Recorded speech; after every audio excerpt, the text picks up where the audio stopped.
So just out of curiosity, how many people are planning to take June officially? All right, so almost everyone here. How many, and I already asked about July, but just to clarify, everyone's also planning to take July, right? July, yes? Okay, yeah, so almost everyone again. How many people are thinking about taking September? Depends on July. Okay, yeah, we're just gonna feed LSAT's employees for the next, couple of years. Okay, that's great. Their children will thank you. Now, okay, so here's what I would suggest that your general study plan be, and then you modify it as need be, okay? I get these questions all the time, so let's just clear it up. First of all, I get a lot of emails from people who are like, oh, I was planning to take June, and now I think I'm going to take July, and I'm just not sure. I need a study plan. And there's a lot of, I think, anxiety around making a perfect plan between here and the test. And a lot of times you can go online and you can actually find study plans. And it's like to the day, right? It's like everything is mapped out. It's very stressful, by the way, because as soon as you start to get behind, it's like, oh, geez, like look how much reading I have to catch up on. The Power Score Bibles and all this other stuff. I would suggest not worrying about it and not stressing about your study schedule. What's going to work best for you is going to be different for other people, but you do need some structure so you can figure that out. Now, there are basically three ways to study. You can study individual questions, you can study time sections or time tests. I guess I should add you can also read about read theory or watch videos where we talk about general strategies or question types or things like that, right? Now, all of these have their advantages. Obviously, if you watch videos on theory and strategy and structure, you can kind of get a framework for the test. Although most of this actually makes more sense in the context of examples anyway. It's kind of abstract, and so it doesn't really move the ball that forward too much. So maybe if you know you're struggling with necessary assumption questions, you go into the homework section, you click on videos, and then you click on strategies, and then you click on necessary assumption videos, and you can get yourself more wrapped around that concept. But the reality is you're only going to get better once you dive back in and try to apply that to actual questions, right? So this is going to be a very small percentage of your study, but it can be useful. Individual questions, time sections, and time tests. This is a necessary evil because you got to get used to doing 5 sections back to back. You got to get used to the whole, environment with people around you, coughing, sneezing, yada yada. But it's not a super effective way to study. So we're doing it once a week, so you get those opportunities to practice it. The reality is, if you're shooting for July or September from now, you probably should be doing this once every other week. Now, the reason they're not as effective is that when you do a full test and you get 20 questions wrong, you review 10 of them, right? And then the other 10, you're like, yeah, I'll get to that, and it doesn't happen. And there's a bunch of questions you got right that you should review because you weren't sure about, but you don't have time to get to those. I mean, it just kind of, like, people don't review their timed tests as thoroughly as they could. Now, if you're scoring in the 170s, then time tests can be very easy to review because you don't have as many questions to review, and also when you review them, you tend to get them faster, right? But in general, for most people, this is a less effective way to study. I'm not saying not to do it. You should definitely do it, but don't just do this all the time. Sometimes people are like, I'm going to take 2 or 3 tests a week. It's like taking full tests is hard because you don't review them as well. Time sections are this nice kind of balance because you do the time section and you get the timing practice and you get to work on all that, but because you only did one section, you can turn around and review it right after, right? And you can really force yourself. Now, if you're getting 10, 15 questions wrong in a section, I wouldn't stress too much about reviewing it perfectly. Instead, just start with the questions you got wrong and just be like, okay, can I try to understand this? Now, if you're getting down to like 2 or 3 questions wrong, or somewhere in between those extremes, then especially for people who are getting 2 or 3 wrong, you should not be looking up the answers until you've reviewed every question that you weren't sure about, right? If you're really that good, then be like, okay, I was 100% sure about question 1, check. I was good about question 2, check. And then when you get to questions you weren't sure about, think about those, right? I'm not saying to review all the questions, I'm just saying to review the ones that you weren't sure about and the ones that you ultimately discovered that you got wrong. Sound good? Okay. Now, that said, individual questions can be more effective than timed sections. They're less effective because you're not practicing the timing, but they can be more effective, especially if you use something like LSATdemon.com, because when you do a timed section, half the questions are difficulty 1 and 2, and half the questions are difficulty 4 and 5, right? And it's like, studies have shown that you need to be studying at just above your skill level, right? If you want to pull yourself up, then most of your study time should be right above your skill level. Because easier than that, you're just kind of wasting time. You're like, yep, obviously it's B. And for harder questions, you're like racking your brain, and it's not a good use of time, right? So doing individual questions, especially from the Demon or something like that, is going to target that, and so you're spending most of your time on optimal difficulty, right? And then, of course, we talked about reading. So I would suggest, if you're not sure what to do, and most of us are not sure what to do, it's okay, plan on doing one time section every day or every other day. You guys know your schedules, you're busy or you're not busy. It's going to depend on you. And then in the extra time, do targeted work, individual questions, right? And then every week or every other week, do a test. And this kind of depends, too, on how well you're scoring. The lower your score, the less frequently you're going to do this. The higher you score, the more frequently you do this. But even if you're a high scorer, your time is well spent here. Because then, like, the Demon's going to give you a bunch of 5s. And that's what you're getting wrong, right? It's usually not question types. It's usually hard questions. In any case, so depending on how well you're doing, you're going to be kind of focusing on this, filling in the gaps with this, and then occasionally taking a full test so you know what's up. Now, if you stick to a strict study plan where you say, hey, I'm going to do a timed section every other day, and I'm going to review the shit out of it once I'm done with it, right? And then on the off days, I'm going to do individual sections or maybe a full test, individual questions.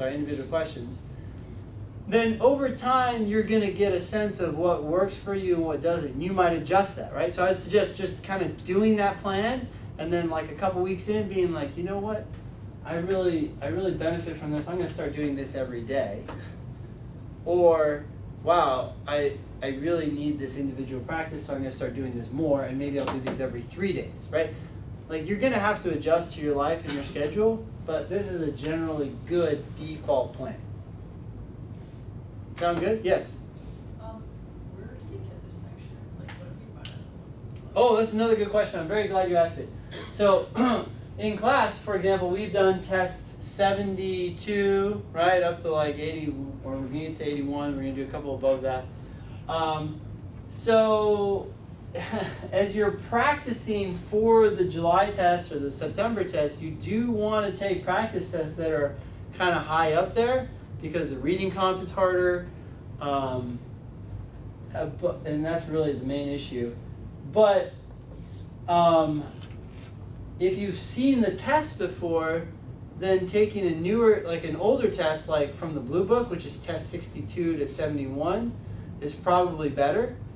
At some point though, like let's say you've taken all the tests in the Blue Book, all the tests in the Pink Book, and it's like, okay, now you're going back to the Green Book, which is 52 to 61. The reading comp and stuff has gotten easier then. So you'll see, you're like, oh, wow, I'm doing better. And it's like, I don't know if you're doing better. And so what I generally suggest to people in those situations, when they've done all the tests that are higher up, they go back and forth between like a test that they've seen before and one that they haven't. So they do 52 to get practice on something you've never seen before. And then you jump up and do 72, ideally maybe one in the higher numbers that you haven't seen for a while. The first test you took in this class, if you did the pre-class homework, was 72. So maybe, 2 months from now, even though you've done it before, it will have been long enough that, hey, you can do it again, and you remember a little bit, but maybe not that much. And then you go back and you do 53, and then you jump up and you do 73, and then you do 54, and then you do 74. So it's like you're getting exposure to recent stuff even though you've seen it before, and then you're also doing new stuff even though it's easier. Okay? So it's kind of like you're balancing. Now, again, this is where I would say don't stress about it too much, because until you get a 180 on a test, there's something to learn from it. Especially if you've seen a test before, right? Like if you've done 74 before, and then you go take it and you get a 170, and you're like, wow, I've never gotten a 170 before, and I got a 170, but dang it doesn't mean anything because I've seen that test before. Well, yeah, on some level, it doesn't mean that you're not quite at a 170, so you have to discount the score a little bit, but that doesn't mean that you haven't pushed up your score by taking it, right? Like, the score might not mean anything in terms of telling you where you've made progress, but you can still learn a lot from that test. Like, why did you get a 170 on something that you've reviewed before? In theory, you should be knocking every question out, like, oh, I know this game, I know that LR, and there's things you've definitely forgotten. What's interesting is you'll go back to the questions you missed, and you're like, dang, I missed that question again, and I picked the same wrong answer that last time I reviewed, and now I've completely forgotten about, and I need to remind myself of that principle.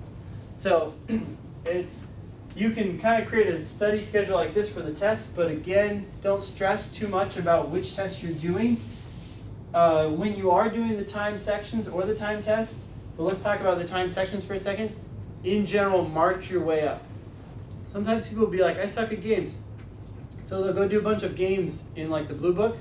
They'll do test 62 games, 63 games, 64 games. I would say just in general, just plan on marching through it. So it's like test 62, section 1, section 2, section 3, section 4, so that you're not giving yourself the luxury of choosing what section you're going to do that day, right? I'm just not feeling like reading comp now. Like, just do it. Like, that's the next section, just do it. The less decision you have to make, the fewer decisions you have to make, the easier it is to just do the work, right? And start getting stuff done. Yeah. Speaking of reading comp, if I do like an individual passage and I'm untimed, I can get it all right. But then once I start doing timed sections, especially in a test, I am not hitting every question because I am not used to going as fast, I guess. Would you recommend doing more timed sections or timing like individual passages, kind of like the games demon? Well, you could time yourself and just see how long it takes you, and focusing on accuracy, because even when you're doing a time section, like, you want to focus on accuracy and just not finishing and getting used to that. So yeah, timing can't hurt. Like, it's essentially like helping yourself get used to the fact that the timer's going, but then letting go of it, but also trying to move, like, because there's this balance, right, between, most people go too fast, so I'm always saying slow down, but then you can slow down too much and not really get any benefit. Like, you could still get the same score. Like, And I'm so, consistently having like 5 problems left, and I'd obviously rather not. Like, that's... yeah. Well, one thing though is to keep going back to the questions that you weren't sure about and see what about them you weren't sure, what made you unsure, because that's what's slowing you down. Right? Like, even though you ultimately ended up getting it right, why didn't you see that sooner? If you can figure that out, then you can get through that question quicker and then get to the end of the test quicker. Yeah. So I guess that's my question in terms of like, how do you figure out why you got something wrong without looking at the answer and then having it click? That's what will happen to me. Like, I'll see the right answer and then I'll like go back and be like, oh right, yeah, I see it now. But if I like blind review and I'm like, yep, I'm still settled on B. Well, so a lot of times when I'm talking with people, and they say, yeah, they're like, okay, so C is the answer. And there's this sense of like uncertainty in their voice, right? It's like, okay, are you sure about that? Yeah. And they're like, well, I'm pretty sure. I mean, it seems like, and when you feel like you're saying things like, it seems like it fits. Yeah. If you're having trouble justifying Why I picked that verbally why you picked that answer, then try to walk through the whole question again until you could turn to your imaginary friend and tell them, this is why C is right, and I was tempted by D, but I can tell you that it is wrong for this reason. Now, you may end up being wrong. D Right. might end up being correct, but at least you went through the process of coming up with a concrete reason, as opposed to, it just seems to be better. Okay. Yeah. Yeah. So just try to catch yourself being like loose and kind of easy with the truth. Okay. I don't know. Yeah. I think we have a practice The LSAT. Yeah, Do you yeah. recommend taking that? I'm somewhat hesitant. I don't think it's a big deal because if your score drops a lot, sometimes people get nervous that that's going to affect their official score. But I look at it as an opportunity to learn. Like, why did your score suddenly drop? Were you like overly like ambitious? And what can you take away from that and avoid it on the official day? Yeah. And the other thing is sometimes people will like stop as soon as they have the highest score they have, like, and they'll be like, okay, they get their best score, whatever, on Tuesday, and they're like, okay, I'm not going to study anymore. That's fine, but it's also like, I don't know. I would just try to, this is something just forever. Try, I know this is hard, but you got to try to disconnect yourself from the score.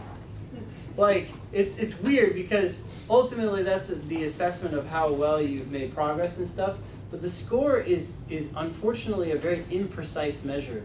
What actually happened in the details is so much more important, right? Like, if you kind of messed up a game and you get tied up into it, and then that sucks out your time, and then you don't do the last game, and then your score drops because of that, like, and that happens to someone else, like, you two could be at totally different places because if you had just made that one realization, you would have finished that game, you would have finished the last game and gotten them all right, or most of them right. And then the other person is like, they still fundamentally don't understand the games. So like, the score is not a great representation of where you're at. You really have to dig in every time you get questions wrong and figure out, why did I get this wrong? Do I understand the logic, and do I understand why I didn't catch it in the moment? Those are the two elements, right? Like, do I understand the real reasoning here? And sometimes we do right away. And then in that case, it's like, well, why didn't I see that during the test? Was I thinking about other things? Was I forgetting that this was a necessary assumption question and just not asking myself the right questions in that moment? But now that I'm asking myself them, it's obvious. Like, try to investigate. And that has so little to do with the ultimate score. It's like if you just keep coming back and focusing on why you did poorly and what happened, the score will eventually just like pop up, and it will pop down and pop up. But it's like, to me, the day before 2 days before the test, if you take a test and your score drops, it's like, okay, we'll just like try to evaluate what happened, and then take that lesson into the test 2 days later. So if you don't want to take it, it's not a big deal. You'll have the test and you take it a few days before or the week before. It's totally up to you, but I wouldn't stress about it too much. Yeah. I know that's a lot. I'm sorry to keep you guys so late. Do you have any last questions? I will tell you this. You can keep coming to the Saturday practice exams even after the class is over. Just make sure to bring your own test. Try to come in the afternoon if you can, because the seating is a little challenging in the morning. That's more popular. And so I also have no idea how we're going to administer the digital LSAT. We're talking to tech people all the time right now, and they're like, well, it's physically impossible to connect that many devices because Wi-Fi cannot accommodate that many. And we're like, so you're saying it's like the physics of the universe is preventing us from having this many devices? And they're like, well, it can be done, but you may have interference. Anyway, so we'll see what happens, but it'll be fun, and you can come and enjoy the environment with lots of Wi-Fi flowing. And then we have access to this stuff from this class for 6 months, right? 6 months for this stuff. LSAT Demon is separate, unfortunately, but the class 6 months after the class ends, or the class started? after it ends. Okay. Yeah. I Cool. have one Yeah.